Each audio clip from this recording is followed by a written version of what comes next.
Hey loves, how are you? I'm going to actually do something a little bit different because some of you guys have been asking for some weekly support. So I've been guided today. I keep getting the message to pull three messages for the upcoming week. So we're going to ask for direct messages from October 16th through October 22nd.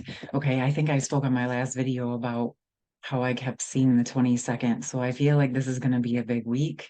If you guys end up liking this style, I may um, upload one of these every Sunday evening if you think that you would dig it. I also got this idea, it keeps popping in my head when I was a kid, like maybe 12, 13 years old, on one of our local channels here. They had a show, like a radio show. It was called Sunday Night Love Flight, and people would call in and request a song for the person that they loved. And it keeps popping in my head to come on and do an episode of Sunday Night Love Flight for this channel. But it's also making me laugh because for like a week or two, every morning, I keep waking up with a different song in my head, like very, very clear, like messages coming through. So if you guys think that that's something that you would like, that would be fun. Or if you have any ideas around what Sunday Night Love Flight might look like, pop it in the comments. Maybe I could just pull some cards for subscribers and bring in some messages for individuals from their love. I don't know. Let's see what happens. Tell me if you have any ideas. Maybe we'll switch it up. But anyway, I'm going to get back to this week and what our higher selves want us to know. And I know I was just shuffling those cards, but I'm feeling guided to pull a main card first. So I got the curiosity card. And what this is speaking to me about right out of the gate is as you open up into your week, as you rest this evening, or whenever you're watching this, if you wake and watch it in the morning, this to me is speaking about going into your week and into your day and into your experiences with curiosity and an open mind, looking at it from new perspectives or opening yourself up to looking at things from a new perspective. What's coming in is as we just had that eclipse yesterday and we had the 1010 portal just a few days before that, we're all going through these huge monster shifts. And I told you the message that's been coming through is like space and grace. Give yourself and others space and grace to go through the transformation. So while we're holding that energy of space and grace, maybe where you once would have shut down or made your mind up about a person or kind of closed off, maybe you were just like, I just don't want to deal with you. And maybe keep honoring that if that's what's in front of you. And maybe you'll still be silent, but what's coming is to start opening up with curiosity to things that are popping into your mind or showing up into your world. I guess like a perfect example is what I just said about the Sunday Night Love Flight. I mean, that was literally like 30 something years ago that I used to listen to that. And, me and my friends, we used to record the songs on our little cassette tapes on our boombox, right? Sometimes I would record the same song back to back to back if it was like my favorite song. So I didn't have to keep rewinding the cassette. So I would have like one song like seven times in a row. Tell me if any of y'all did that. Tell me if any of you did it. Drop it in the comments. All right, for the youngins, I know you have your own way. You don't have to live like we did, but there you have it. It's like going into, I feel like there's a connection with that too, even like allowing the happy times or the fun things from our youth to come back up into our system. And I feel like this is where the curiosity comes in, right? Like, don't just ignore what's coming into your mind or who's presenting.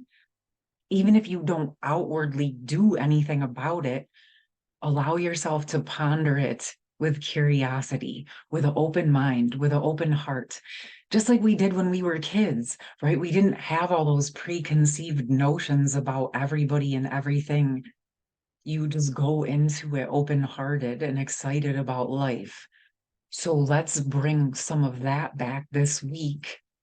And remember, if things do come up, it's an opportunity for you to embody deeper within those parts of yourself.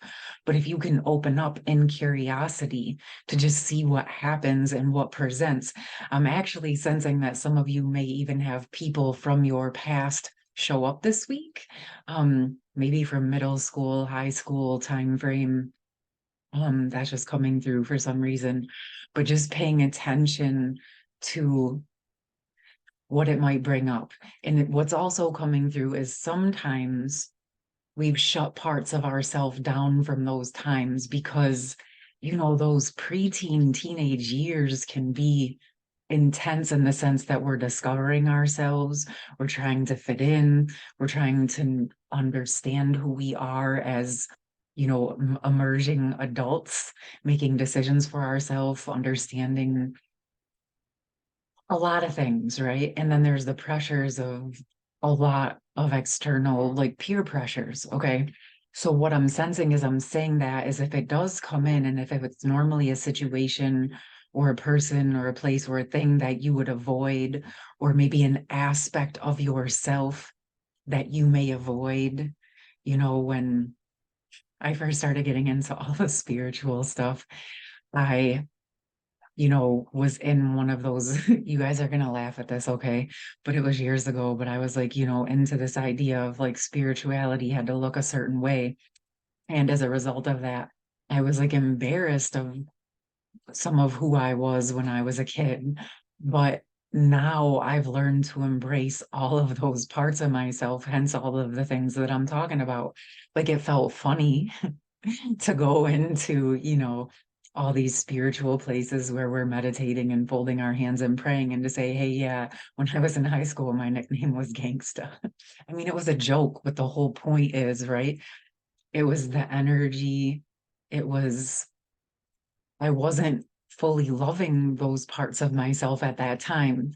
So the reason this story is coming through is whether people come up or not, pay attention or be aware if any thoughts or feelings around some of those older aspects of you, if they come up, or if you see somebody from that time or see a post from that time. There's a lot of 90s stuff circling back around for those of you in my kind of age group, which I know there's a bunch of you on here. So this must be coming through for our generation. But paying attention to just reparenting those preteen and teenage parts of yourself or early 20s, whatever it is that comes through. Because we think about the inner child, right? And our little kid self, or what we went through with our parents, or even in our family, or what we even went through in relationships. But what about just being a preteen or a teenager? Okay. I have a theory about that I want to share with you real quick. In our society, there's been this idea that teenagers are tough to deal with. But I have another theory that the issue is that a majority of adults have had so much trauma by the time their kids reach teenage years, it triggers back all of their stuff from their teenage years. And they're just not really necessarily in a place to be able to navigate supporting their child in their teenage years because they didn't receive the support that they needed during their teenage years. And this idea that teenagers are tough to deal with is just a cop out from not actually looking at our own stuff or working through our own frozen aspects or where we got stuck in our teenager years as well. And I'm not saying that's all of it, but I think that it is a portion. And I'm bringing it here to this conversation because I think that our society wasn't set up to empower parents to reparent themselves in those age groups so that they could parent and be supportive emotionally for their teenagers. Okay. So I feel like there's a pocket there that is important to explore. And yeah, I'm going to leave it there. I'm going to let y'all ponder that. If you have teenagers or no teenagers, or just as we go into our own inner teenage work, how important it is that we also transmute those ideas around the fact that teenagers are hard to deal with, because maybe it's just our own inner teenage aspects that are rebelling. You feel me? Okay. That was a lot longer than I thought it was going to be, but let's see what else wants to come. Dances on one foot, balancing act. So this is telling me that this week we may be called to really look at where we are overdoing things and not allowing ourselves to accept the support and receive the support that we're needing and deserving. Okay. So maybe just pondering or being aware of, you don't even have to dive into these messages, just let them float. And if they pertain to you through the week, it'll just help you click back in and remember, like, oh, these are the topics that were coming up. If you notice, or as you go through your week, just observe through your daily life or your routine if there's things that feel out of balance. Are you needing more support? Is there too much pressure? Are you not having enough space for yourself? Okay. Is there that rebellion energy is coming back up? And a few of my friends and I have been talking about this week, and I think I've talked about it in a few videos where there might be some of those realizations that some of our addictions or some of our not so great habits may be coming as a rebellious energy because we get so frustrated, or I've shifted my life significantly out of this direction, but where we're doing so many things in our life that we don't really want to be doing. And so then when we get our free time, we're just like rebelling like that inner teenager, but we're doing it as adults. And I've even seen like people in their 60s, 70s doing still rebelling that I have to do what I want to do, even if it's not making them feel good. There's just still that inner child, inner teenager that's rebelling against the broader system. And it's kind of an interesting energy because we used to still have to fit within the system. Like we were still squished within the system, yet we were rebelling within the system. Okay. And so it would leave us feeling unbalanced because we really didn't have the space to fully expand into who we fully wanted to be because we were so busy doing what we thought we were supposed to do. It's just an example. My mom used to make me get jobs that I didn't want to do. And yeah.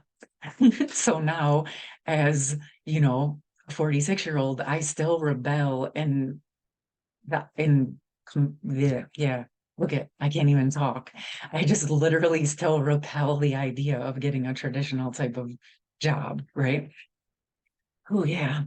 So I've been working on clearing that rebellious nature within me, not because I want to go get another job. I love what I do, but just because it came up in my system to work through. Okay, so these energies are coming up so I can continue to shift them inside my cells and my DNA, but also so I can support those that I work with.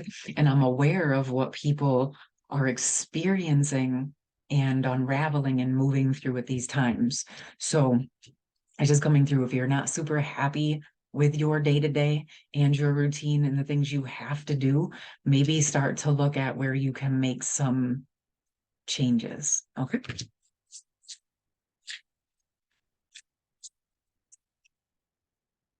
And we have adaptability. To me, this is all a very similar message. So the adaptability is twofold. One, it's speaking to me about where in the past we suppressed ourselves to adapt and to fit in. So we're going to be looking at reparenting and retrieving those parts of ourself this week, releasing and unraveling the rebel parts of ourself, not to deny those parts of ourselves, but to actually provide ourselves with what it is that we actually want. So we're going to be readapting to who we are now and supporting ourselves in a way that actually makes sense for all of who we are versus what we were taught we were supposed to do. Taking those, I want to give props though to those aspects of us in our teenage years who were so good at adapting and doing what needed to be done to survive, to fit in, to learn, to grow, to do whatever we needed to do within those circumstances, because we had to be adaptable, right? But it was adaptable sometimes in a squishing way, where now we're learning to adapt to allow ourselves to actually get on our 2 feet and let both of our wings spread so we have enough room to be who we fully are. And what I'm sensing is there is something within that preteen teenage time frame where there may be some frozen, stuck, or sticky energies for you to just gently be aware of and just recall those parts back home to you. Allow them to wake up, allow them to thaw out, and curiously bring those parts back to yourself. If there's any uncomfortable parts, oh, in those years, we tend to feel so many insecurities. Our bodies are changing. The way we interact with the opposite sex is changing. The way we interact with our family is changing, with our friends. So there's a lot of awkwardness during that time. So allowing yourself to thaw out, unfreeze, release the awkwardness, and allow yourself to bring more and more of who you are back home.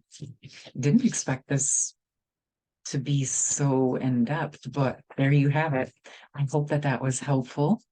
And let me know what you think about this style. And also let me know what you think about the Sunday Night Love Flight idea. And if you have any thoughts on that. All right. Love y'all. Peace.